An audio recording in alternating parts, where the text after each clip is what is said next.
In this video, I'll explain how I learned English without traveling to any English-speaking country and in the middle of the pandemic, so I couldn't go to any formal school. I'm going to explain the method that I use, and the scientific papers will be in the description. So let's do it.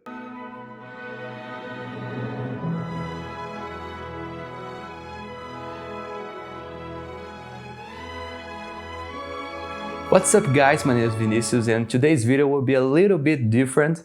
So no, I'm not speaking in Portuguese, but yes, they are captions, and if you want to activate, just click in this icon here and get the subtitles on. I'm speaking in English because I see a lot of YouTube videos talking about how to learn English, but they in fact never do a whole video talking in English. And yes, I will probably commit some mistakes here and there, but for sake of showing to you my real English, I will not cut these mistakes. Obviously, I'll do some cuts to get the video more dynamic. So a little bit of context. I learned English in 2020 because my parents, they could work at home, so I was very lucky about that. And honestly, I didn't have so much things to do it.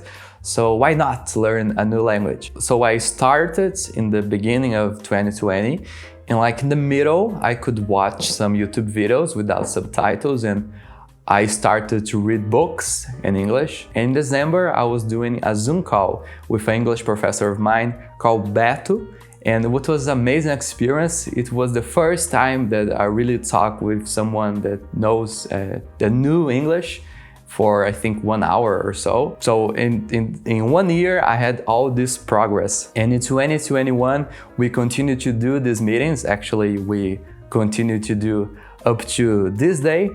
And in 2021, I started to read Sherlock Holmes, which I love, I think.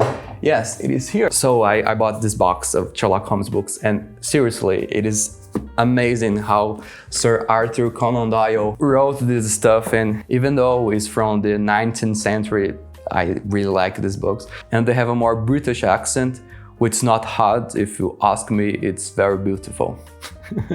And I started to learn Spanish and French. Today I'm in love with language learning, and I think it is a good idea to share some of my methods. So let's begin. First of all, language learning requires very different skills, and we can divide them basically in input and output. Imagine you as a baby constantly gaining input from your fathers and the world. You learn vocabulary, making associations of images and words, learning sounds, intonation, and the emotion behind the speech. This is input, and after that you start to make your output. You observe the language and you start to express yourself with the language on your own.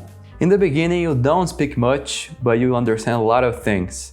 You start to say your first words, first little phrases. They are quite simple and sometimes very wrong, but it gets better with time. This is output. So to summarize, there are input, which is basically listening, reading, and there's output, which is pronunciation and speaking. And they are very different to learn, and in this video I'll focus on the input. And I'll probably do another video just talking about output, how to really speak the language. So there are these different skills, and you need to really ask yourself, why I'm learning this language? So, for instance, you can learn a language just to sing. For, I don't know, Italian is a very beautiful language, and in that case, if you want to sing Italian, the only thing that really matters is pronunciation. You don't need to know the first thing about grammar. And I don't know, if you are a historian, maybe you want to learn Latin, but nobody speaks Latin today. So you just need to really know how to read and the grammar itself. So there are different purposes, different goals, and you should prioritize some of these skills. In my case, I'm learning English because I'm doing computational physics at USP, São Carlos. So in the scientific world, you really need to know English, like be very fluent in all these skills. English is so important in science that the first week of my university, I watched a colloquium from a professor of MIT, and the colloquium was in English, and the people that didn't know English, like, you should know. So it is really important to know English. And also to do my videos, I research a lot. And because it is physics and like black holes and stuff, most of the time the scientific papers are in English. I would say not most, like 99% of the time. If you see the description of my videos where it is the references, you will notice that, yes, it's basically in English. So for me, like, very important. So let's suppose you are beginning to learn English. So one advice that I can share with you is like research basic things about the language. If you don't know like how to conjugate the verb to be, how it is the basic present and past and the future, please do not go into deep grammar lessons, but like know how to say numbers in the language, this basic stuff, which is very important. One very good app is Duolingo. And yes, there are some people that don't like it, but I read some scientific papers. So this research was basically apply Duolingo in Spanish classes. And I think it was just like, I don't know, 10% of the time was Duolingo. And they noticed some improvement. So I don't know, something like 5 or 10 minutes of your studying time can be focused on Duolingo in the beginning. Duolingo can be very helpful in some kind of situations, mainly in the beginning of the language, like these very basic conjugation rules, like the present, future, and basic vocabulary. And if you think it is too easy, you can just skip some lessons and go through the more difficult ones. Nevertheless, what truly matters in the beginning, after this phase of Duolingo and basic stuff, is to really get direct contact with the language. Is listening and reading hundreds and hundreds of hours of English content. And in schools, for some reason, we do like the reverse. We study a lot of grammar, a lot of pronunciation, speaking, and after that, like, is the reading and the listening part. But as I explained in the beginning, like, what is more natural, what is more easy, and the way that we learn our mother tongue. So Portuguese, I didn't learn studying grammar, but I listened a lot of things, and after that, I started to speak. So I think it is the most right path. Start with the things that you like. We have an amazing tool, which is YouTube. In YouTube, you can search for the themes that you like. I don't know if you like science just like me. You can search for black holes. If you are like a more normal person, I don't know, like to see the interviews of your favorite artists, you can research for these interviews. If you don't know how to say it, the thing that you like in English, just use the Google Translate. And you should activate the filter subtitles in YouTube. And YouTube will only show to you the videos with subtitles. If you are in the beginning of learning English, subtitles are very important. So the subtitles, it is good to have the subtitle in English itself, okay? Because you can like read and it's more easy to just listen to the video. And the subtitles in your mother tongue, like Portuguese. I will use in a nutshell as an example, which is a great scientific channel. And one thing that I recommend you is to split the screen in two. And one screen, you have the video with the subtitles. And in YouTube, you can change the velocity of the video. Go to settings, speed, and I think in the computer, you can change for basically any value. So you can control the velocity up to the speed that you're comfortable. And in the other screen, what I do is to put the video in Portuguese with the subtitles in Portuguese, normally at the normal speed, okay? So what you do is to watch the video with the subtitles in English. And whenever you find something that you didn't understand, you can go to the Portuguese one and you can compare the subtitles and learn new stuff. Like you can take notes of new words that you learn, new phrases, new expressions. And in this method, you're really with direct contact with the language. Like, this is the way that a native speaks. So it is a very effective method. One Google extension that I highly recommend is FluxMine. You can create an account, and with just one click, you can save your phrases, which is wonderful. You're storing all the new phrases that you're learning. You can use the same method on Netflix, okay? Most of the content on Netflix is subtitled in your language, so this method really works. And this FluxMine extension is working also in Amazon Prime, Disney Plus, and other services of streaming. That there are so many, I don't memorize them. Besides videos, you can study news. And it's very interesting because you can like compare different news in different countries. So you can have journals from the United States, from Canada, from the UK, all these countries that speak English. So besides being a very effective way of learning new vocabularies, is also a wonderful cultural experience, I would say. Besides journals and videos, you can read books and take notes of unknown words, unknown phrases. I did this a lot and it's very helpful, so please highlight the words. And I really recommend you to, as you're reading, to listen some audiobook. Sometimes you can find the audiobook on YouTube. You can just like type the name of the book plus audiobook and maybe you'll find. But there's a not so legal website that you can use, which is, I'll put in the description. Okay, you need to use torrent. And I did this with Sherlock Holmes and it was an amazing experience because there are some audiobooks that they create a lot of voices, a lot of interpretation.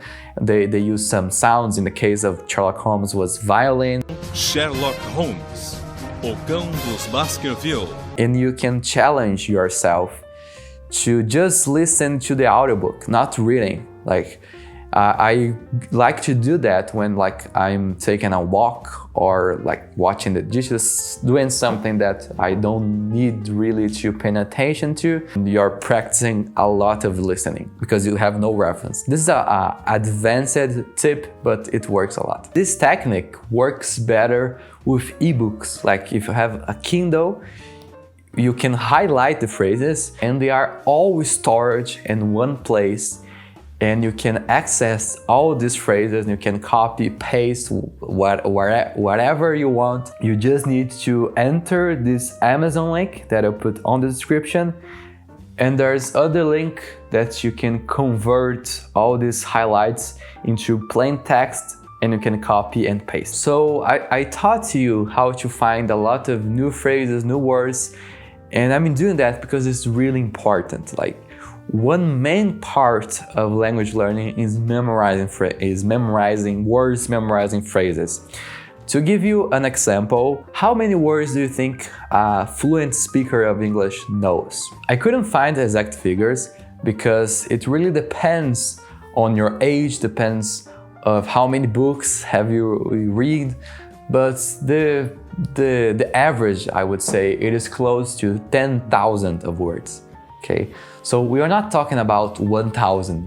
We are really talking about tens of thousands of words. And to give an example, the Elvis movie that I watched recently, it has 3,000 of unique words. So just this movie has 3,000 of words. So yes, it's a lot. There are these thousands and thousands of words. How can I memorize so much words? So there are a lot of apps, but honestly, I really recommend Anki. Okay, a lot of medical students use, law students, me myself, because it supports LaTeX, so I can write equations in it, it's beautiful.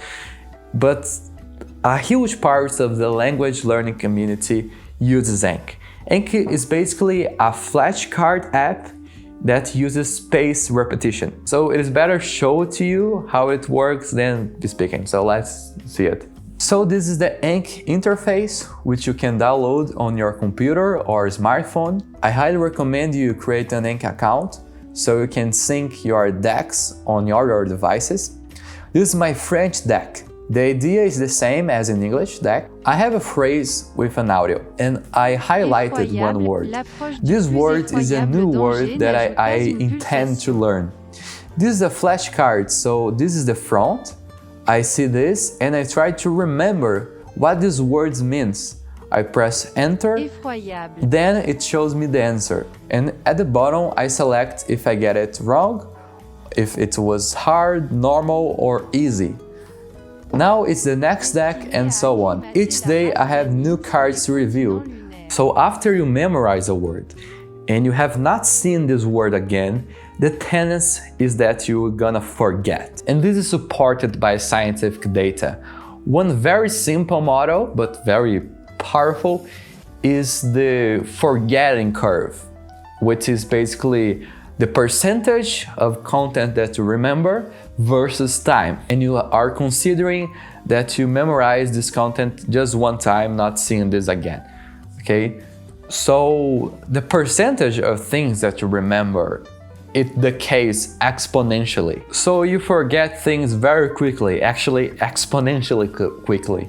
And if you study very hard, like I want to memorize this vocabulary, you can broaden this curve, like it decays a little bit slower, but in the end, it decays nonetheless. So what do you need to do to overcome this forgetting curve is to use spaced repetition, which is basically, okay, I will see this card this day, and after 2 days, I would see again. And if I did it right, I will see 4 days after this, and so on. So you review a card in Anki, just like the forgetting curve. So in some sense, you're overcoming the forgetting curve. It creates a long-term memory that is very important to learn a new language. And I have some cards that are literally from the past year. It shows me the card and it tests if I really remember. So like there's content from 1 year ago that I'm being tested. So it really tests you the long-term memory. So this is why some medical students, some university students use Anki, because you can create cards of basically everything and you can create this long-term memory. So every day I spend 5 to 10 minutes reviewing these cards, and I think there's here my statistics. I think I create something like 7,000 or 8,000 of cards, not just in English, like Spanish and French, other languages. I think that I have 7,000, 8,000 of cards, and I just review like I think 60 cards a day roughly. This means that most of the cards are in my long-term memory and I'm not reviewing. How can you create these Anki cards? So you need to create manually. Basically, you have all these phrases, words that you took notes, reading books, listen to YouTube videos, and so on. So you're gonna take these phrases and words and use dictionaries to translate them. I highly recommend these dictionaries that are in the screen right now. In these dictionaries, you can find some phrases with the word. I just copy, put in the front, highlighted the word, and put the answer in the back. And I also add an audio file, which I think is very important because you're listening to the pronunciation. And to do that, you need to add an Anki extension. Anki is an open source software. There is a huge community of people that create some what is called add-ons to the Anki, which is basically extensions. And to install this extension to put audios is just go to Tools, Extensions, get an extension and put that code. This is the name of the extension. Restart the Anki and you're done. And to add these files is just to click in this little microphone and select Google Translate, so the voice will be from Google. And you select the language, and I think you can also change the speed. This process can be very time consuming, but as you get practice, you can do this as you're doing other stuff, like I like to listen to podcasts, but it helps a lot. Suppose you add 10 cards per day, okay, and you make the reviewing. In the end of the year, you're gonna have 3,600 new words. Your vocabulary really grows a lot. So it's time consuming, but it's worth it. And it's very time consuming in this moment. But I'm developing a Python code which helps a lot this process. So it is called CardMaker, and you can access this code in GitHub. it is not finished in that moment. If it is finished, I'll probably create a separate video just explaining how you can use this code. Então é isso, galera. Espero que tenha gostado do vídeo. Deu um trabalhinho de escrever um roteiro inteiro só em inglês e falar aqui, mas acho que valeu a pena. Então, se você quer que o próximo vídeo sobre como falar inglês saia logo, né, por favor, se inscreva no canal, comente aí nos comentários o que você achou, alguma sugestão, curta o vídeo. E é isso, galera. Até o próximo vídeo. Falou!